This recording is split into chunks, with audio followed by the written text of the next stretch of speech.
In this video, we're going to talk about the oxidation of alcohols. And in a sense, this is the exact opposite of what we looked at when we did reduction of carbonyls to make alcohols. So here we're going to start with alcohols, oxidize them, and make the carbonyls. So again, we need to think about our three different types of alcohol. We can have primary, secondary, or tertiary.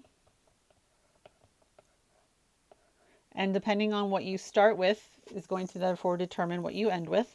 So oxidation, remember, is when we are going to add bonds to oxygen and or lose bonds to hydrogen. So if we have a primary alcohol, what's going to happen is that oxygen is going to become the carbonyl. So I'm going to keep it turned that way just so you can see. So I'm losing this hydrogen. I'm also losing one of the two hydrogens that are on this carbon, and we're making an aldehyde. So there is still one hydrogen here. So a primary alcohol will oxidize to an aldehyde. That aldehyde can then oxidize again to produce the carboxylic acid.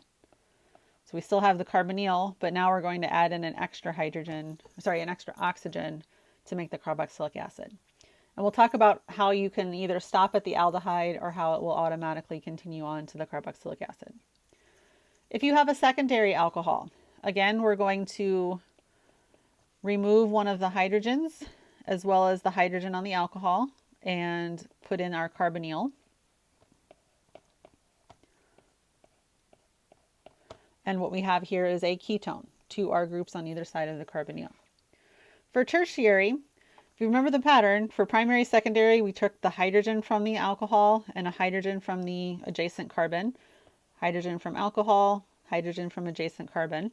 If I look at tertiary, I do have the hydrogen on the alcohol, but I don't have a hydrogen on the adjacent carbon. So with tertiary, if we were to try to oxidize, we would get no reaction because we don't have that second hydrogen to remove. So as far as reagents go, if we have a primary alcohol, the most common thing to use to get to the aldehyde and actually stop at the aldehyde is it's called Des-Martin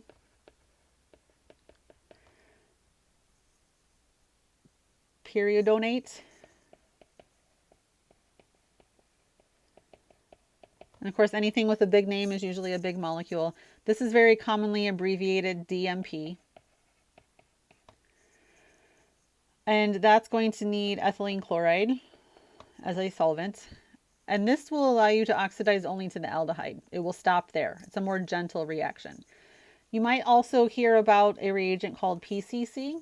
And this reagent does the same thing. It takes your primary alcohol to an aldehyde.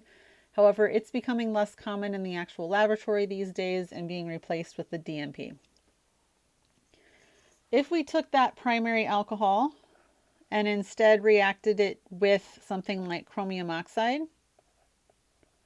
which needs acid and acetone, that will convert the primary alcohol all the way to the carboxylic acid. It will go through that aldehyde, but you won't be able to isolate it. It will automatically move on to the carboxylic acid. There are other reagents besides the chromium that will do this. You can use potassium permanganate and sodium chromate, right? Both of those, along with the chromic acid, will take the primary all the way to the carboxylic acid. Again, if you need to stop at the aldehyde, the DMP is what you want to use. If you have a secondary alcohol to go to a ketone, that's your only option. Any of the reagents that I just talked about will work. So the DMP will work, the potassium permanganate, sodium chromate, chromic acid, all of those will work to take you from secondary to ketone. So let's look at an example. And here what you need to do is consider all of the alcohols that are in your structure because they will all react if possible. So I'm going to give you a structure that has multiple alcohols in it. And what you need to do is, just like we did with multiple carbonyls, is think about these individually.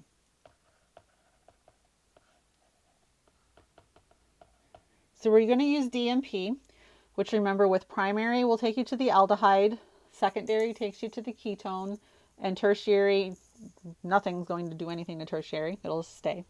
So if I first look at this oxygen down here, this alcohol, it's attached, the carbon that it's attached to is attached to only one other, so it's primary. Primary alcohols with DMP are going to convert to an aldehyde. So that means this down here becomes an aldehyde. If I look at the oxygen or the alcohol on the left up top, I will notice that the carbon it is attached to 3 other carbons, so it's tertiary. We just said tertiary alcohols don't react, so it's going to remain an alcohol. If I look at the last alcohol here, the carbon it's attached to is attached to 2 others, so it is secondary. Secondary alcohols convert into ketones, so I will have a carbonyl at that carbon. So there would be your final product. If I were to do the same starting material, but react it with KMnO4, potassium permanganate, what would the product be this time? So remember here the difference is that potassium permanganate is going to take the primary alcohol all the way to the carboxylic acid. So the tertiary and secondary will remain the same. So everything up top up here is the same product as it was with the DMP. But my aldehyde down here at the bottom is going to oxidize further to the carboxylic acid.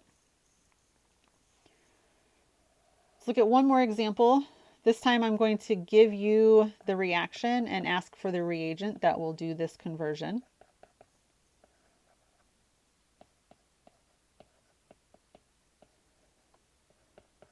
So decide what you need. If it's primary, that's when it really matters, right? If you're going to only the aldehyde, you need to use DMP. Anything else, so if you're going to the carboxylic acid from a primary or doing any secondary alcohol to the ketone, you can use any of the reagents that we've talked about this chapter. So what we have here is a secondary alcohol. We're attached to 2 other carbons. So that means I can use anything. I can use the DMP, potassium permanganate, the chromates, any of them will work.